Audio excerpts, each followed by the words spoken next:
Dans la banlieue du Havre, Harfleur était une commune qui, jusqu'au Moyen-Âge, au début de la Renaissance, servait de port à l'embouchure de la Seine.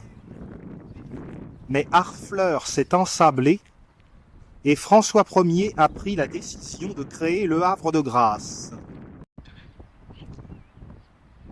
Nous allons visiter les curiosités de cette ville qui est arrosée par la Lézarde.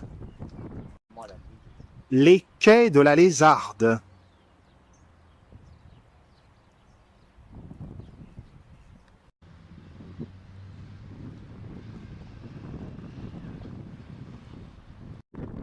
La femelle cygne couve dans la roselière.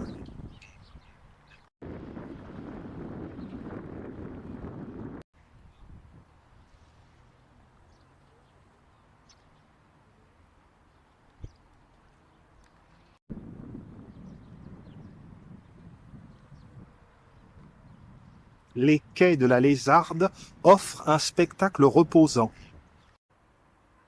À proximité des quais, les courtines. Il s'agit des restes des fortifications de Harfleur lorsque celle-ci était port de guerre à l'embouchure de la Seine.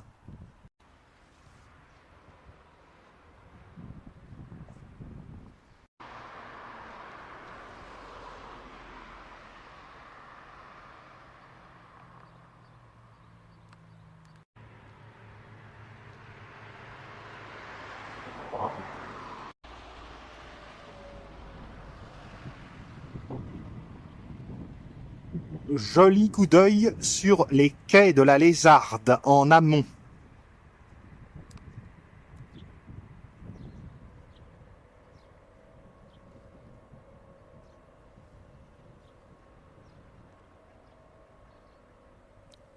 La flèche du clocher d'Harfleur.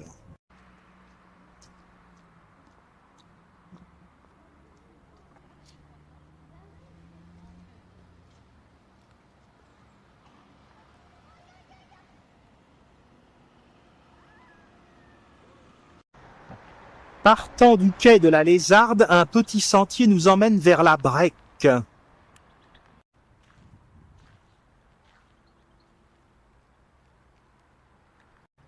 Certaines maisons sont construites directement sur les fortifications.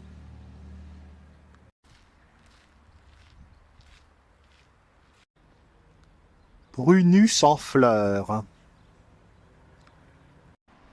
Sur le carrefour routier de la Brecque, on aperçoit la statue de Jehan de Grouchy, qui a repris Harfleur aux Anglais en 1435.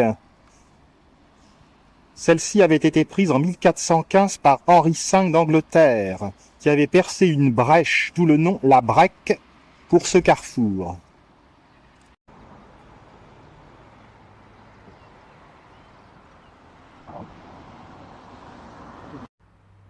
À Harfleur, il y a beaucoup de maisons bien soignées, bien entretenues. Vue sur le beau clocher de l'église d'Harfleur.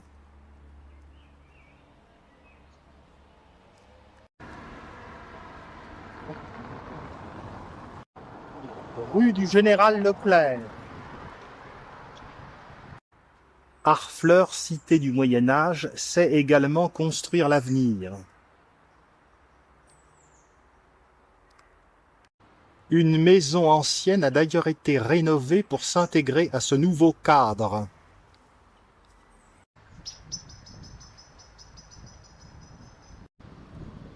Rue Gambetta.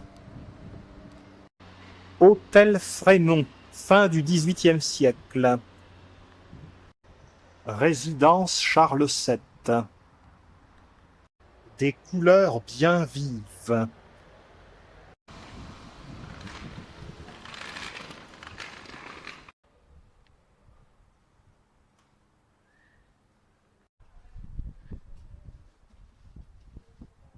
Ça vaut mieux que chien méchant.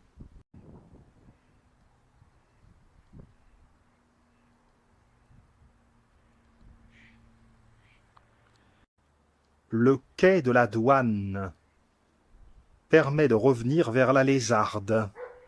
Cette belle maison, sans pignon ni encorbellement, date du XVIIe siècle. Elle a été très bien retapée. Vue magnifique sur les quais de la Lézarde.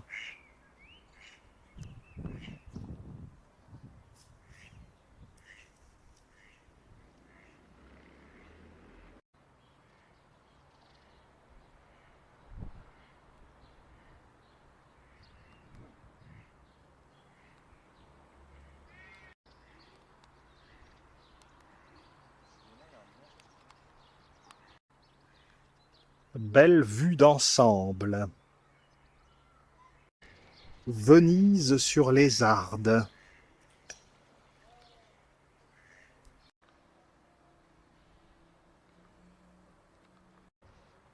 Revenu rue Gambetta, nous traversons le pont sur la rivière Lézarde. Perspective inversée sur le quai de la Douane.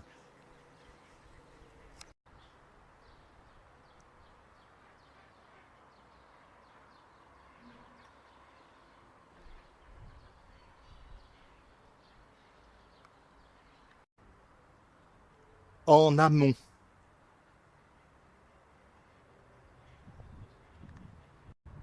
La place Victor Hugo.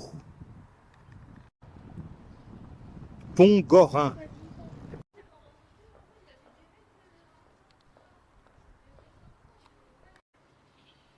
Ce petit coin ne manque décidément pas de charme.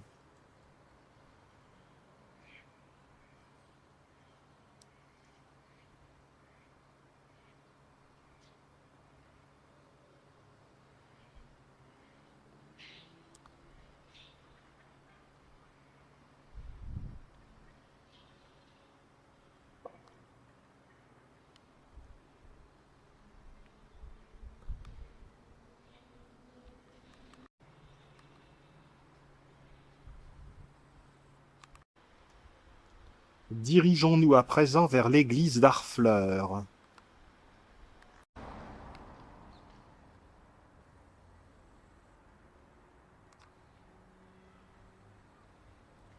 L'emblème d'Harfleur est un peu effacé, on y devine un bateau.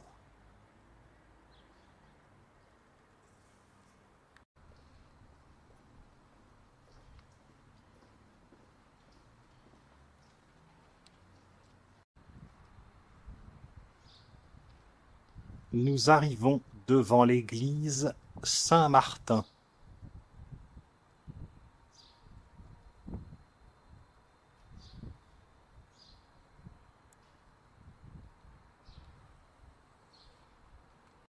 Maison de la fin du XVe siècle dont la façade est en encorbellement.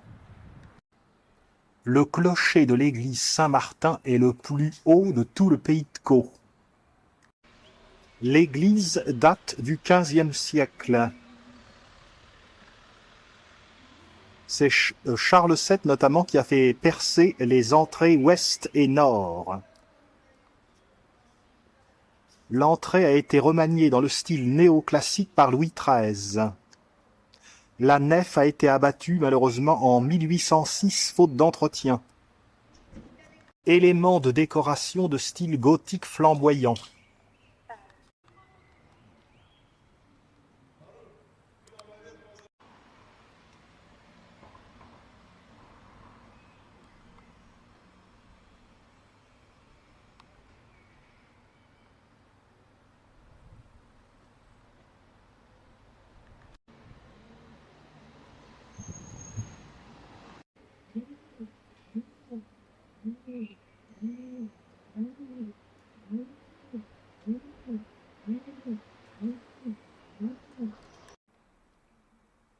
L'intérieur est d'une grande sobriété.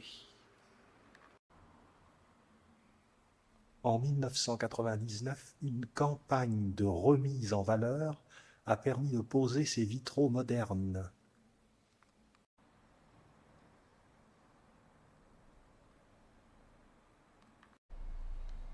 Statue du XVe siècle.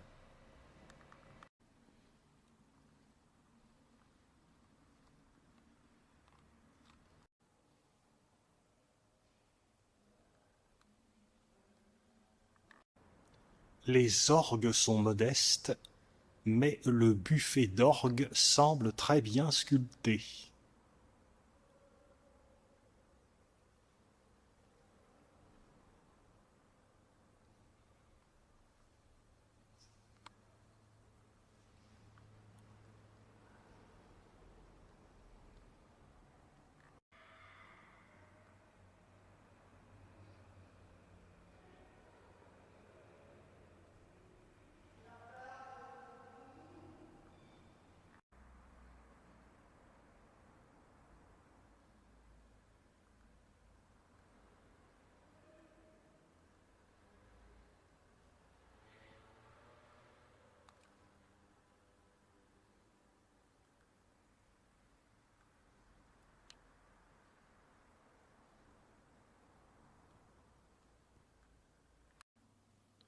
Hôtel de la fin du XVIIIe siècle. Il est surmonté par un énorme rétable.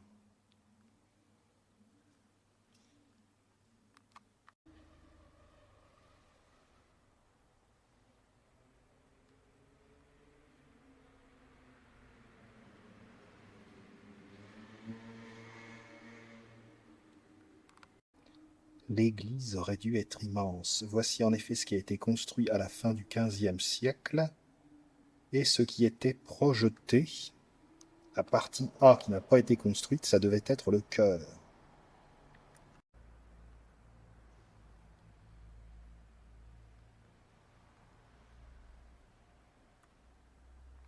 La façade de l'église est désormais éclairée la nuit. Nous longeons le flanc nord de l'église Saint-Martin pour arriver à l'hôtel de ville d'Harfleur. Entrée nord de l'église Saint-Martin, due à Charles VII.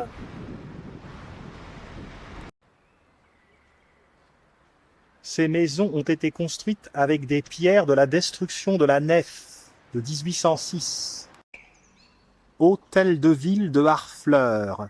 Il est installé dans les locaux du château qui a été construit en 1636 par Pierre Coste de Saint-Supplix. Le château a ensuite appartenu au XIXe siècle à la famille de Labédoyère, puis au Schneider. Au Schneider? La ville d'Harfleur a racheté le château au Schneider en 1953, l'a fait restaurer et l'a fait réaménager en hôtel de ville.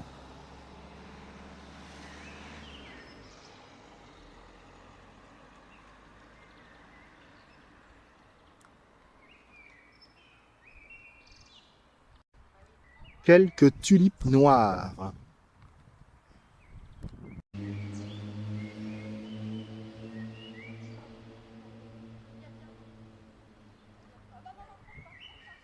Colonne à chapiteau ionique.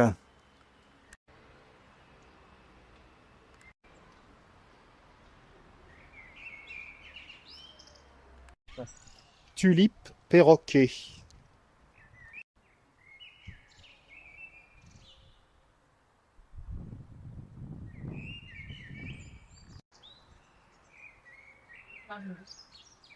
Derrière l'hôtel de ville, un agréable parc.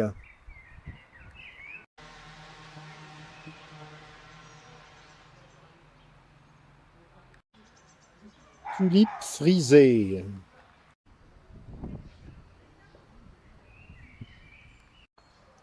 Azalée pieris.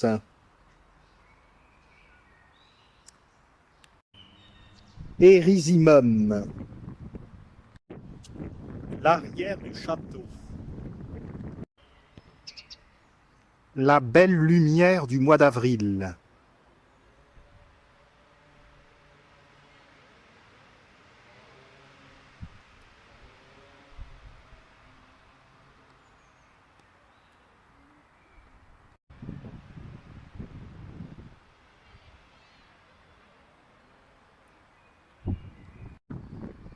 Mascaron.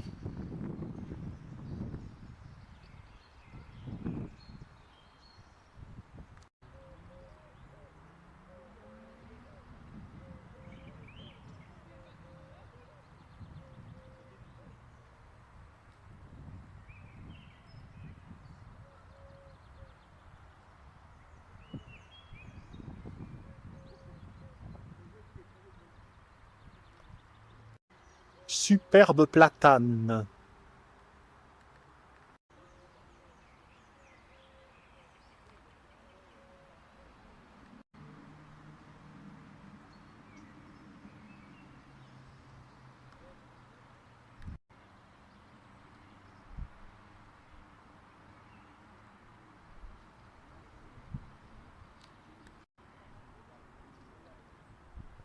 Qu'as-tu donc, Saul, à pleurer comme ça?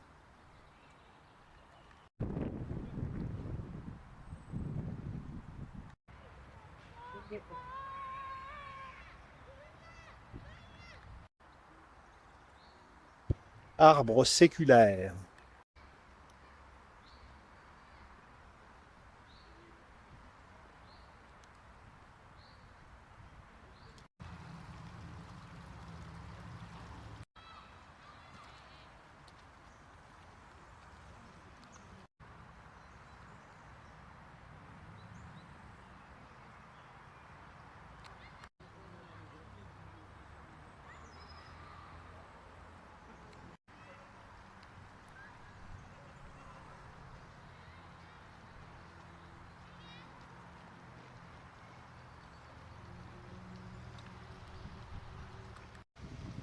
Tilleul immense.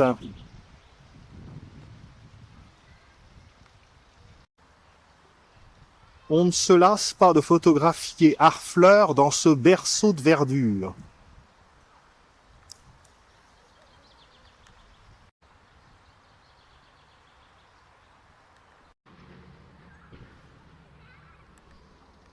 Retour devant la mairie. Dernier petit regard.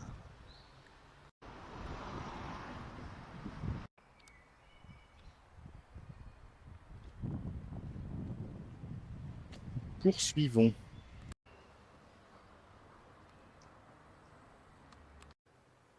Belle maison à pans de bois. Nous voici à proximité du prieuré d'Harfleur, qui abrite désormais un musée.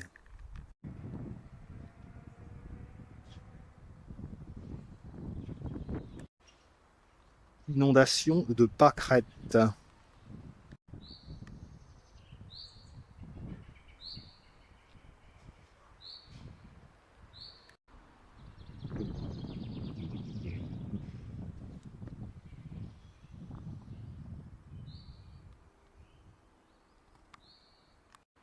L'ancien hôtel des Portugais, 15e-16e siècle, a été racheté par Harfleur en 1958, classé monument historique, restauré, et depuis 1983, le musée abrite des expositions archéologiques. Céanote. La façade comprend un rez-de-chaussée en pierre calcaire. L'étage en pan de bois est orné de sculptures. À l'étage inférieur, personnage de la vie d'auberge, servante, ménestrel, bouffon. À l'étage supérieur, Saint-Nicolas, Christ sortant du tombeau, Marie-Madeleine. Le bouquet de Céanote. Reprenons notre chemin dans Harfleur. Fructification des Mahonias.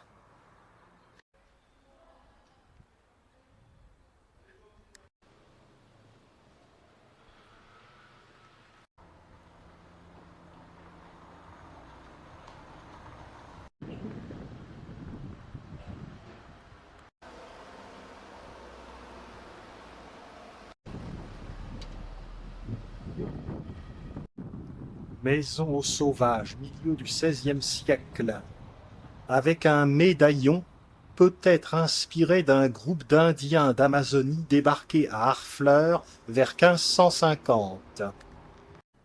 Voici les locaux de l'ancien hôtel de ville de 1554 à 1953.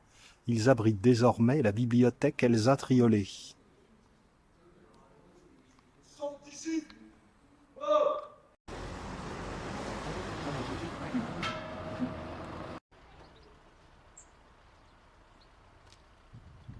Retour sur la place Victor Hugo. Les bords de Lézardes nous ramènent à notre point de départ.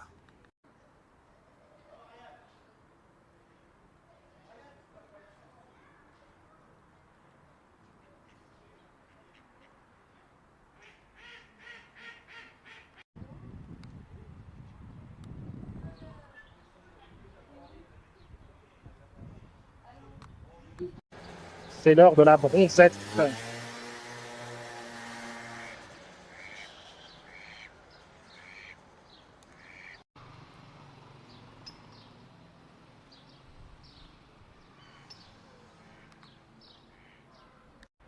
Maison dite des pêcheurs.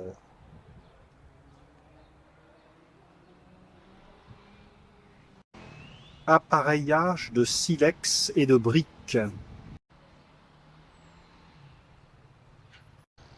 Le flanc de la maison des pêcheurs.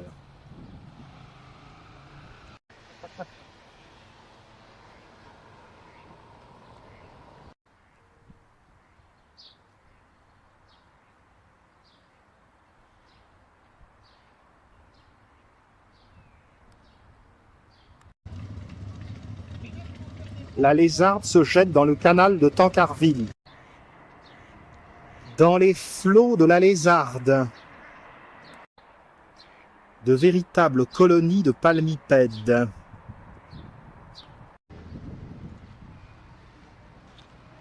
Monument aux morts d'Harfleur.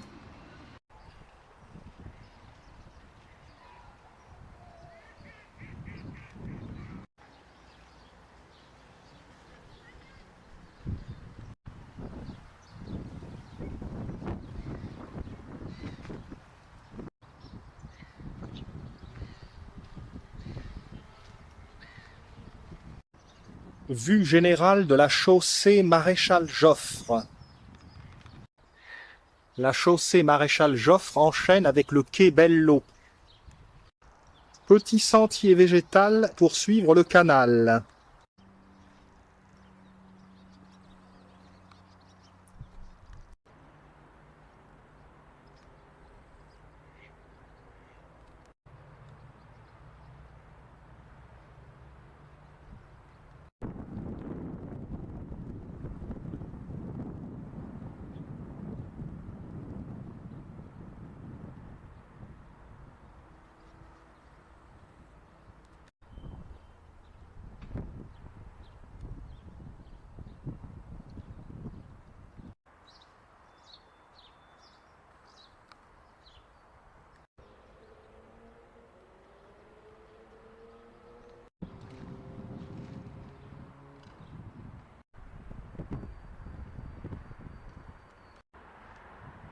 Vue générale du quai Bello.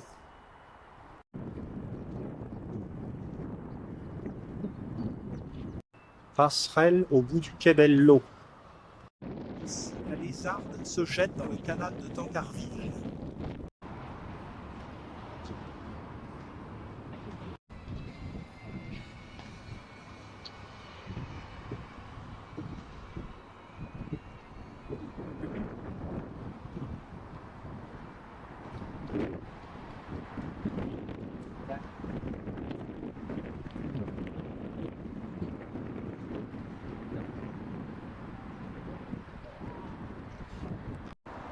Vue aérienne du quai Bello.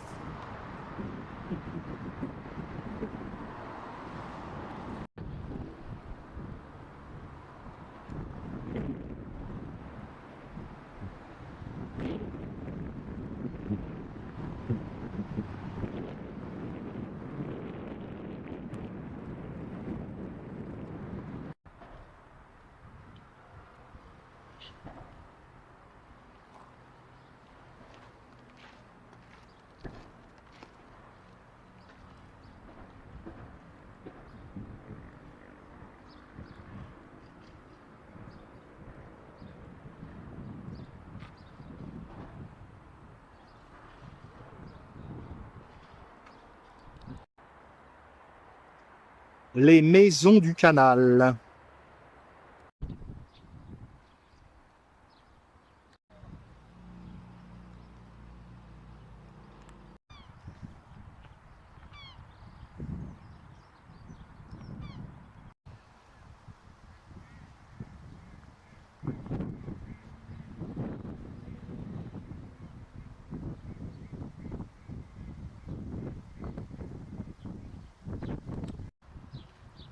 Et voici qui clôt notre petite escapade du jour à Harfleur, banlieue du Havre.